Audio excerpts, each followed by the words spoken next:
Welcome you all again in the biology class. बच्चों, previous class में हम लोगों ने पढ़ा था female reproductive system. Now today we are going to start male reproductive system. Female reproductive system में हमने पढ़ा था कि ओवरीज रिलीज करती है एग, और कब रिलीज करती है, प्रोसेस कहलाता है ओव्यूलेशन, और रिलीज कब करती है 13th और 14th day of the menstruation cycle.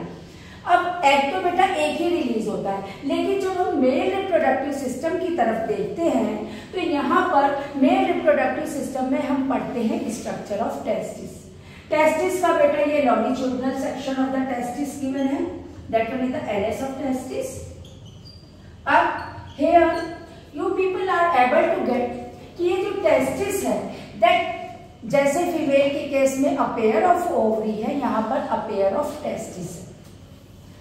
This testis it is present in the abdominal cavity earlier, और ये आपकी it hangs down and it is present in the covering. That covering is known as the scrotum or the scrotal cavity. अब question यहाँ पर पूछा जाता है बेटा कि why it is present in the scrotum, तो मेन यहाँ पर क्वेश्चन आता है कि क्यों ये आउटसाइड द एब्डोमिनल कैविटी है, बिकॉज यहाँ पर the temperature of the testis is 2 to 3 degree Celsius lower than the body temperature, which is the temperature suitable for the formation of sperm. तो ये इसलिए यहाँ प्रेजेंट है और कवरिंग बता दी। अब सुनिए, now when we look toward the structure of testis, you people are able to get it is divided into the compartment like structure. Compartment like structure में यहाँ पर हाईली coiled tube है, that highly coiled structure that is known as the seminiferous tubule. Seminiferous tubule, it secrete the hormone, that one is known as the testosterone.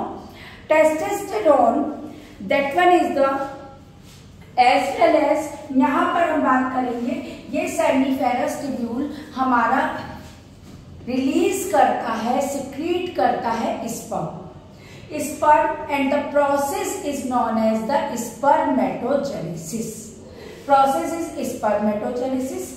Sperm release हुए, then after it is divided into this tube like structure. अलग अलग बेटा ये इस तरह से tube like structures में duct, different duct are there, जिनको हम कहते हैं वैसा एफरेंशिया।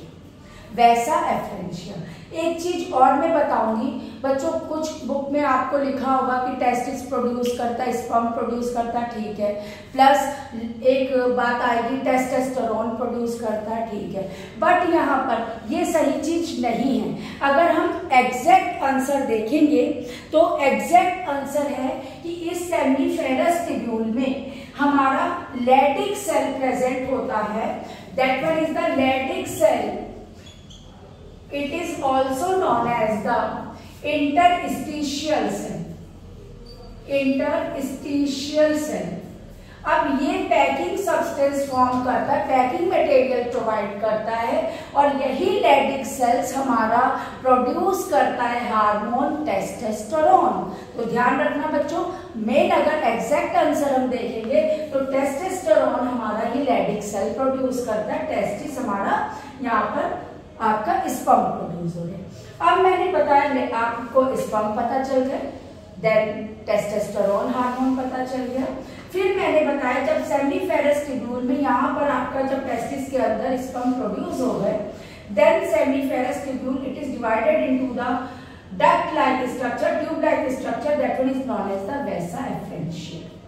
अब वैसा एफरेंशिया से स्पर्म आगे ट्रेवल हुए और ट्रेवल होकर ये कैप लाइक स्ट्रक्चर एक टेस्टिस के ऊपर वह होगा, that is known as the epididymis. Epididymis का बच्चों फंक्शन भी पूछा जाता है आपसे, तो what is the function of epididymis?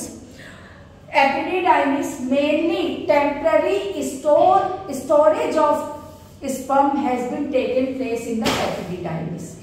Temporary store होता है स्पर्म यहाँ पर एपिडिडाइमिस में। Then after one more structure is there, vas deferens. That vas deferens ये स्पर्म को आगे लेकर चलेगा और स्पर्म कहाँ पहुंचेंगे बेटा? स्पर्म पहुंचेंगे, अटैच्ड होंगे हमारे यूरेथ्रा से।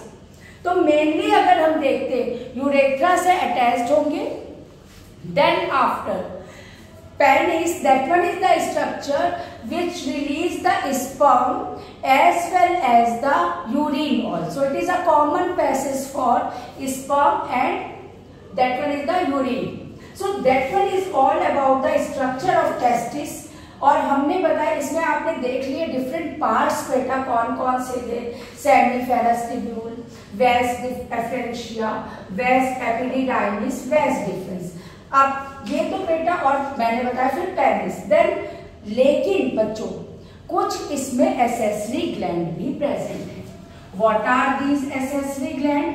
मेन अगर आपसे रिप्रोडक्टिव स्ट्रक्चर पूछेगा, रिप्रोडक्टिव ऑर्गन पूछेगा, तब तो वहां पर आप वही बताओगे, लेकिन 3 एसेसरी ग्लैंड भी हैं जो हमारे यूज तो नहीं हो रहे, रिप्रोडक्शन में हेल्प नहीं कर रहे हैं, लेकिन ये कुछ ना कुछ ऐसा सिक्रीशन कर रहे हैं जो हेल्प कर रहा है स्पर्म को ट्रेवल होने में।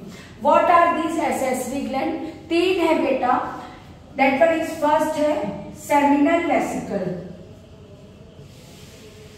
Seminal vesicle. Second one is the prostate gland, prostate gland. Then third one is the bulbourethral gland, bulbourethral. अब इस bulbourethral gland को बच्चों कॉपर्स ग्लैंड भी बोलते हैं, COWPERS, कॉपर्स ग्लैंड भी बोलते हैं इसको हम bulbourethral ग्लैंड को। अब मैं बताऊं यहाँ पर इनका फंक्शन क्या हो रहा है। सेमिनल वेसिकल की बात करते हैं तो ये हमारा स्पर्म डक्ट में ओपन हो रहा है और ये प्रोवाइड करता है transportation medium for sperm. Seminal vesicle it provide the transportation medium for sperm. Next one is the prostate gland, ये हमारा सिक्रीट करता है alkaline fluid. Alkaline fluid it secrete करता है जो कि न्यूट्रलाइज करता है when it enters in, sperm enters into the vagina, तो उसकी एसिडिटी को न्यूट्रलाइज करता है। तो that one is the alkaline secretion has been taken place from prostate gland. Third one is the bulbourethral और कॉपर्स ग्लैंड। कॉपर्स ग्लैंड ये हमारा secrete करता है lubricating fluid, lubricating fluid it has been secreted by the corpus gland. तो क्यों? which help in the traveling of sperm। मैंने बताया sperm तो बेटा नंबर ऑफ स्पर्म रिलीज होते हैं, मैंने एग बताया था केवल एक एग रिलीज होता है ओवरी से एक बार में, हर मंथ एक एग अगर राइट ओवरी से एक बार रिलीज हुआ तो नेक्स्ट मंथ लेफ्ट ओवरी से रिलीज होगा, लेकिन स्पर्म बेटा नंबर ऑफ स्पर्म रिलीज होते हैं। इसका जरा आप लोग वो स्क्रीनशॉट ले लीजिए या नोट कर लीजिएगा। अब मैं इसका बता रही हूँ आगे कि कैसे हमारे स्पर्म एंटर हो रहे हैं। ये जितने भी सेमिनल वेसिकल, प्रोस्टेट, bulbourethral, इन सब से जो सिक्रीशन हो रहा है प्लस स्पर्म ये मिलकर बना रहे हैं क्या? That form the semen. Semen बेटा इसी का मिक्सचर होता है, that is the mixture of it. और मैंने बताया केवल एग एक रिलीज हो रहा है, लेकिन sperm number of sperm release हो रहे हैं। और जब ये फर्टिलाइजेशन में प्रीवियस वीडियो में बता चुकी हूँ आपको कि फर्टिलाइजेशन कहाँ हो रहा है, ओविडक्ट में होता है, ट्रेवल करके जाता है। एंड वन मोर थिंग कि जब ये नंबर ऑफ स्पर्म पहुंच तो रहे बेटा एग तक, लेकिन most of the sperm they get die, रास्ते में ही ये खत्म हो जाते हैं। They are not able to survive. Only one sperm get enter inside the nucleus, और जो आपका फ्यूज होता है, फर्टिलाइजेशन होता है, केवल एक sperm get fused with the egg fertilisation में, और केवल हेड पार्ट गेट एंटर, बाकी पार्ट जो है इसका टेल जो है that one is be outside the egg. केवल हेड पार्ट गेट एंटर, और ये process that one is the fertilisation which has been taken place in the fallopian tube. ये मैंने बताया था। तो आई थिंक मैंने सफिशिएंट आप लोगों को आज मेल रिप्रोडक्टिव सिस्टम के बारे में भी बता दिया है। All the things has been clear to you. I think that one is all for today's class. Now I am completing that male reproductive system also. So इस तरह से आपका रिप्रोडक्टिव सिस्टम कंप्लीट हो रहा है आज। मेल रिप्रोडक्टिव भी हो गया, female reproductive, fertilization, all the things has been completed. So बच्चों, thank you. This one is all for today's class. Thank you.